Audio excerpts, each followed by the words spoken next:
Next, we look at marker, and this is pretty full featured, right? Lots of stuff. You can also, other than copying com markers to layers and layer markers to composition, you can also copy composition markers from one layer to other layers. All right. For that, you have to select those compositions that you want to paste to in the project panel. All right. So first we need markers. So I'm going to select my keyframes here, and these are options for create markers. Okay, selected markers or all markers. And in this case, I'm going to go with selected markers. It's got a name there. Um, if you want a name, if you don't want a name, then just leave it blank. Remove the default there. You can do sequential numbers. All right, and then you've got options for layer, index, selection order. More often than not will be time. And let's see.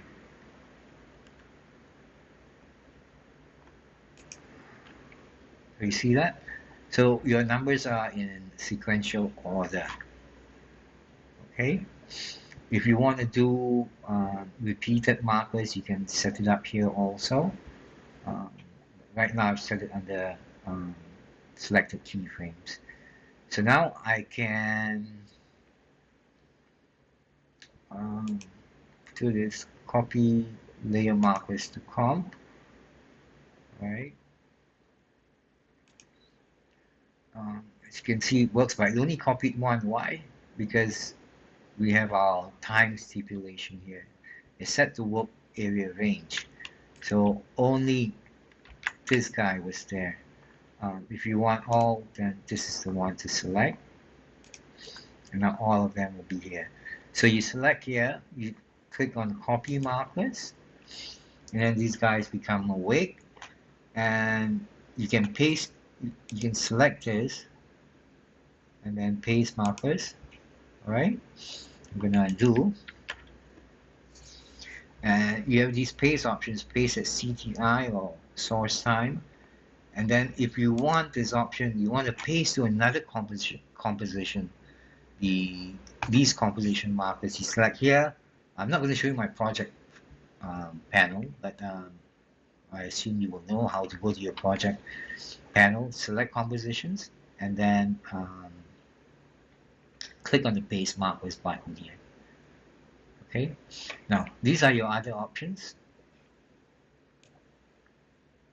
I am going to select these guys, and then I'm gonna create, but this time I'm gonna create markers at the end point. Do I want sequential numbers? Yes, and you can go based on time. That means this, and it's sequential. I've checked sequential, and you will see everyone gets one because I'm counting on a per layer basis. So each layer starts counting in that way. I'm gonna undo. If I select count all layers, the sequential numbering will be 1, 2, 3, 4 based in order of time. See that? So the layer on top starts first, so it gets M1. The layer that starts second, but and earlier in time it gets M2, M3, M4. Get the idea? I'm going to undo. You can also do by layer index. That means this guy is going to be M1. Get that? So it's insanely powerful here. You can recolor. You can move or shift. All right, and here's the move, and here's the stagger section. When you select move group, it's quite intelligent, yeah. The marker that is closer, because it moves all the affected markers as a group, right, based on your layer selection. Okay, so I've not selected these layers, so they're not affected. So what's going to happen, they'll be moved as a group. The marker that is closest to the CTI will be moved, and then everything else will be moved relative to where they were, or where they were relative to the um, group marker. So when you choose this option, there's one marker which is like a leader marker, right? Now this is the one where all of them move and they collapse to the CTI. That means they all go boom. See that? And if you had multiple markers on the same layer, I'm gonna undo. So let's say we had one marker here. All right, and I moved everything here, as you can see, and that's why it says move or collapse. So collapse means more or all become one within that same layer. Okay, now it's got a few other options here. So depending on what you want to do, pick and go, and I think it's pretty straightforward. One which is not so straightforward is the duration option. It's got a few options here. So if it's other than 0, let's say it's 1, you can see these options become enabled. So this is even, this is go forward, this is go backwards. So let's say I want to do a marker at the layer out point. Let's remove markers. I will show you timeline. And remember, you can also choose at CTI, CDI and before, CDI and after. Right? I'm just going to choose all timeline. So deletes all markers for those selected layers. Create markers, and when you create markers, layer endpoint, this is the option you want. All right, with duration, I'll show you and see those let's hide these guys. So you can see the duration there, right? 1 second and starting from the endpoint. I'm gonna undo.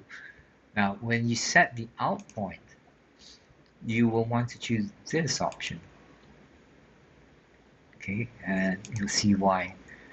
Because now the end point of your marker range is at the layer out point. So it's nice and neat and tidy. Alright, we're gonna undo. If you pick a layer in the middle, outside of the in and out, then you would choose this option, which is centered. Alright, and I'm going to click CDI for where I want to create the marker. There you go. So the marker, the duration, the marker's duration is centered at the CTI, and then it's 1 second. So whatever time code you have will be split in the middle. So that's what these guys are for. Alright, I'm thirsty.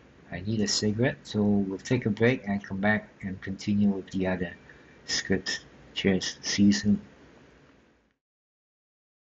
Alright, so we're back, and this is where we were at, and selected keyframes. So I think we're done with create markers. Repeat markers, well, maybe let's do that quickly.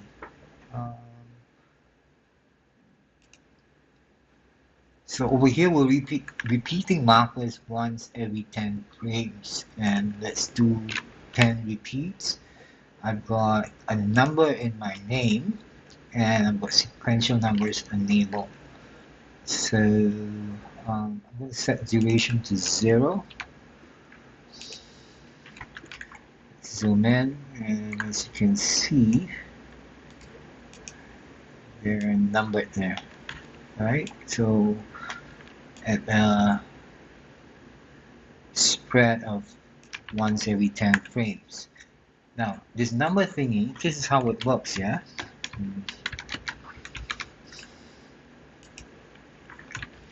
If you zoom in, you can see the numbers are intelligently inserted. Alright, it doesn't have to be a numbered suffix.